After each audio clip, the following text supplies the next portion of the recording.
여러분 안녕하십니까? 문화, 심리, 사회, 연애 현상을 알려드리는 상담 심리학 박사 권영찬 소장입니다. 자, 이번 시간은 오는 8월 19일 오전 10시에 재판을 진행하는 가수 김호중님 소식입니다. 자, 1부 잘 보셨죠? 미치고 한장을 노르십니다. 자, 2부 내용 보내드리겠습니다. 1부 내용을 올려드리고 제가 여러 종편에 제보를 했습니다. 그런데 본인들도 당시에 김호중 씨 어머니다, 또 김호중 씨 사칭녀라는 방송을 해서 이 방송을 과연 내보낼지 모르겠습니다.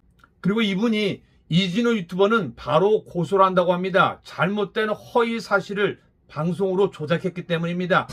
이날 재판에서는 자신이 김호중 씨의 어머니라고 주장하는 여성으로 인해서 뜻밖의 해프닝이 벌어졌습니다. 앞서 말씀드렸지만 이번 재판은 김호중 씨의 팬들뿐만 아니라 다수의 취재진들이 몰리면서 20명 가량만 재판정에 들어갈 수 있었습니다. 그래서 가족분들이 먼저 재판정에 입장을 했는데요. 가족분들이 계시냐라는 관계자의 말에 김호중 씨의 아버지와 또 다른 중년 여성이 함께 손을 들었다는 겁니다. 이후 이 여성은 취재진과의 만남에서 자신을 김호중 씨의 어머니로 소개를 하면서 호중이가 잘못한 것이 맞다, 겁이 많은 아이다 라고 인터뷰까지 진행을 했습니다. 이 중년의 여성이 자신이 김호중 씨의 어머니라고 밝히자 다수의 김호중 씨의 팬분들이 그녀를 직접 찾아가서 손등을 쓰다듬는 등 위로를 건넸다고 합니다. 더욱이 김호중 씨의 어머니라고 주장을 하면서 결과적으로 재판정에 추가로 들어갈 수 있었다고 하는데요. 문제는 이 여성분께서 김호중 씨의 친모가 아니었다는 겁니다. 그래서 현장을 취재했던 취재진들 사이에서는 일대 혼란이 벌어지기도 했습니다. 최초 입장 당시 아버지와 함께 가족이라면서 동반으로 손을 들고 재판정에 입장을 한 데다가 재판이 끝난 이후에도 두 사람은 함께 재판정을 나왔다고 합니다. 이 때문에 이 중년 여성의 신분이 정확하게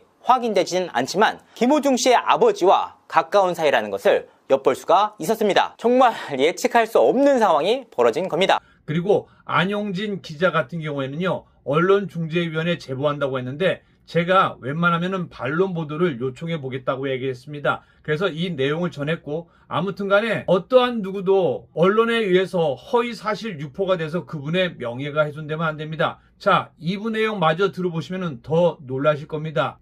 들어보시고 모든 언론사는 제발 좀 상대 취재원을 제대로 취재하고 인터뷰란 말을 쓰시기 바랍니다. 그분은 단지 와서 저와 기자석에 와서 김호중 씨가 잘못한 건 맞지만 있는 그대로를 써달라고 부탁했습니다. 그리고 아버지의 부탁으로 재판장에 들어가는 게 답니다. 이게 왜 엄마가 돼야 되고 엄마 사칭을 해야 됩니까? 문제 많습니다. 2부 내용 올려드립니다. 그러면은 자, 재판정의 얘기는 뭐 다들 제가 전해드렸으니까 자, 재판이 끝나서 나오셨어요. 네네. 그때도 아버님이 아리스분들이 물어서 이분은 어머니 아니다라고 제가 분명히 얘기한 걸로 알거든요. 네네. 아버지는 분명히 그렇게 엄마 아니다라고 분명히 이모라는 얘기는 하신 것 같은데. 네네. 그래서 아버님한테 네. 불러대시다가 네네. 네. 그러셔서 아버님이 또 누구냐고 또 확인 전화가 왔었나 봐요. 그래서 엄마 아니다. 엄마 아니고 이모다라고 하셨대요. 왜냐면 또 본인이 또 그렇게 얘기하셨구나. 줄줄줄줄 말씀하시기가 또 어떤 뭐 전화 통화했고 이런 말씀까지 하시기가 이해합니다. 그래서 그냥 이모라고 그냥 말씀하셨다고 저한테 양해를 해달라고 그렇게 전화가 왔었어요. 그래서 예 알겠습니다라고 하고서 전화를 끊었어요. 그리고 아버님 들어가시고 그 법정에 들어가시게 된 것도 어떻게 됐냐면 청정분한테 말씀을 드렸어요. 가족분 아버지가 오셨는데 이렇게 선착순으로 해서 아버지 못 들어간다고 하는데 어떻게 된 거냐라고 청정분한테 말씀을 말이 안 되죠. 가족은 들어갈 권리가 있는 거죠. 가족은 들어가게 해드리겠습니다. 자리 마련해 드리겠습니다라고 하셨어요. 네네네. 아버지뿐만 아니라 이광득이랑 본부장이랑 그 매니저 가족들도 몇 분, 세네 분인가 오셨어요. 그것까지 내가 봤어요. 그러셨어요. 아버님 먼저 들어가고 같이 그 위에 따라 들어갔어요. 그래서 자리를 마련을 해주셔서 청정분이 그래서 먼저 오셔서 그래서 아버지가 들어갑시다라고 된 거예요. 네. 자, 그럼 이제 정리를 할게요. 제가 본 선생님의 저는 그때 그 모든 그러니까 선생님뿐만 아니라 제가 운영진들한테 들어가서 한 명 숫자까지 세는 것까지 보고 한 명 한 명 그 앞에 있는 남자 3명한테 얘기하는 것도 보셨습니까? 안 보셨습니까? 그럼 못 보셨어요? 다 봤어요. 그리고 제가 그 다음에 있는 4번째 여자분부터 17번째 분 여자분까지 운영진입니까? 아리스입니까? 내 자리 한 자리 주세요. 내가 기자들이 저렇게 와 있는데 그래도 실드 칠로 한 명은 있어야 되지 않아요? 저를 못 믿나요? 라는 것도 보셨죠? 네, 저 그거 보면서요. 되게 울컥했어요. 네. 왜 울컥하셨어요? 저렇게 진정성 있게 저렇게 부탁을 하시는데 그 한 자리 사실 당신들이 들어가서 운영진들이 들어가서 할 것도 없잖아요. 뭐 그분들 떠들다가 왜냐면 호중 씨가 다리 좀 저니까 울다가 웅성웅성하다 쫓겨났고요. 전부. 네, 그게 어떻게 된 거냐면요. 김호중 씨가 다리가 많이 아픈 것 같았어요. 아프죠. 불편하지. 굉장히 이렇게 다리를 절면서 들어왔어요. 들어왔는데 그걸 보시면서 웅성웅성하고 이제 그 저기를 하시니까 울고 그러시니까 판사님이 마이크로 말씀하신 것도 아니고요. 그게 마이크로 얘기해서 김호중 씨 뒤에 판사님 굉장히 배려가 많으신 분이고 제가 김호중 씨에 대해서 굉장히 호의적이시구나를 느낀 게 그 모습이었어요. 그 법정 경비분한테 손짓으로 하셨어요. 그러니까 김호중 씨는 그분들이 퇴장당한 것도 몰라요. 모르고. 그러니까 나는 마이크를 통해서 나가라고 한 줄 알았는데 아니. 청경분한테 부탁해서 저분들 나가게 해라고. 네.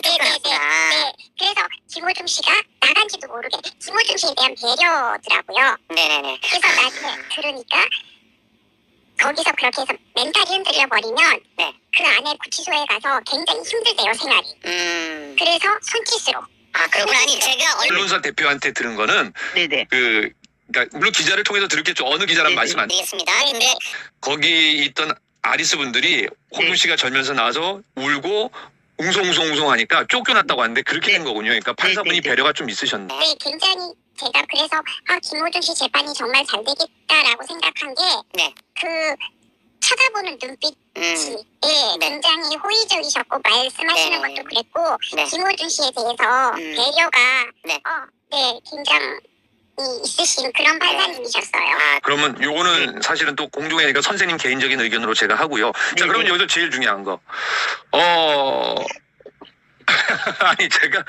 아니 이 참 기자들이 그냥 사과 한마디만 하면 될 걸. 처음에는 어머니라고 했다가 제가 이제 어머니 아니다라고 방송을 했고 사실은 소속사 관계자한테도 알려줬고 그 다음에 소속사 홍보 대행사 담당 대표한테도 내가 그 얘기를 다 해줬고 그랬더니 본인은 거기 있는 현장에 있는 아리스 운영진한테 그분이 엄마라는 소리를 들었다 해서 말도 안 되는 얘기하지 마라 내가 다 들었다라고 따졌어요. 그래서 그게 정정이 됐더니 나중에는 엄마가 아니라 엄마 사칭녀가 돼버렸어요. 이거 어떻게 화가 나시겠죠? 어마어마하게 났어요.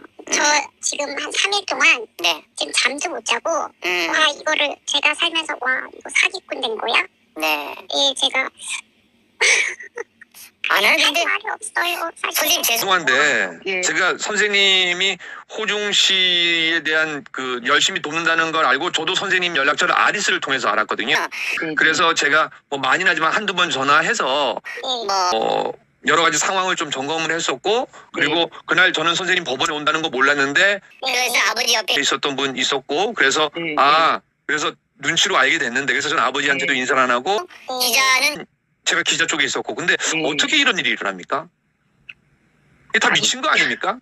저는요 대한민국의 언론이 그 연예인과 연예인 가족들 그리고 연예인 주변 지인들한테 얼마나 가혹하고 제가 이번에 느낀 게 이선균 씨가 그런 선택을 할 수밖에 없었겠구나를 느꼈어요. 그래서 사실은 제가 수많은 연예인 뭐 저도 힘이 없지만 저도 연예인들을 위한 뭐 무료로 응원도 해주고 지난 10년 동안 그 연예인들이 부탁을 하면 그분들 변호사랑 해서 같이 도움도 주고 했었는데 저는 최소한 언론 기사는 잘못 나갈 수도 있어요. 근데 그거를 확인도 안 하고 이진우 유튜버라는 사람이 그걸 또 그대로 영상화하고 또 안 기자도 사실은 제가 통화를 했지만서도 물론 이쪽도 있고 이쪽 의견도 있던데 그런 영상을 남기면 저는 안 된다고 생각하는데 방송국이 어떻게 모든 방송국이 그거를 영상화하고 어제 방송에서도 엄마 사칭녀라는 말이 이게 말이 됩니까? 아니 제가 이 주변에서 얘기를 해서 안모 기자 거는 봤어요. 그런데 어떻게 제가 그렇게 아버지 여자친구 제가 아버지하고 어떤 뭐 애정행각을 한 것도 아니고 그런데 어떻게 거기까지 머리가 돌아가지? 어떻게 이렇게까지 한 사람을 이렇게 몰아가지? 어떻게 사칭녀까지 몰아가지? 제가 그럼 대한민국의 모든 사람들을 향해서 사기를 친 건가요?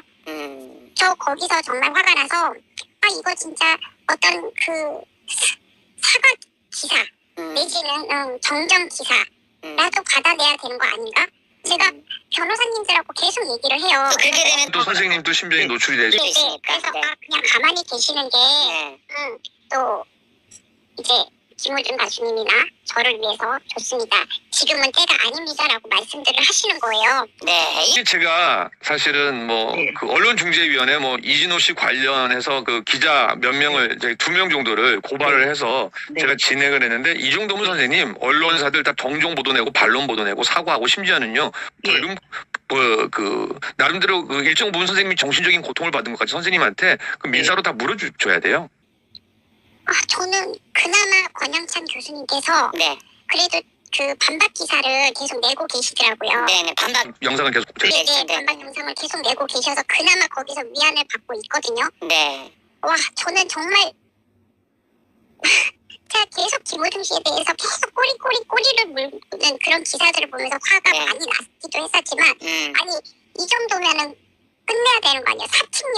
사칭녀 제가 무슨 그러면 대한민국을 국민들을 상대로 해서 사기를 치고 또 김호중 씨를 그럼 김호중 씨가 이 상황에 대해서 알면 그 안에서 얼마나 마음 상하고 속상해하겠어요.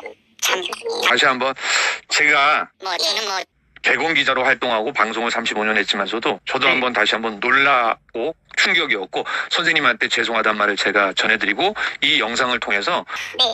사실은 그 안 기자분도 사실은 저랑 한 10분 넘게 통화해서 그걸 반영한다라고 얘기했는데 아직까지는 반영이 없어요. 그리고 이진호라는 사람은 제가 영상을 통해서 했는데 아무 증상도 없는데 아무튼 요 사실을 제가 좀 세상에 좀 더 과감하게 알리고 선생님 같은 피해자가 나타나지 않도록 노력해 보겠습니다. 저는요 이게 이진호 씨나 안보 기자나 여기에 대해서 정정보도나 사과를 안 하면요 저도 나름 법적 조치할 생각이 있어요.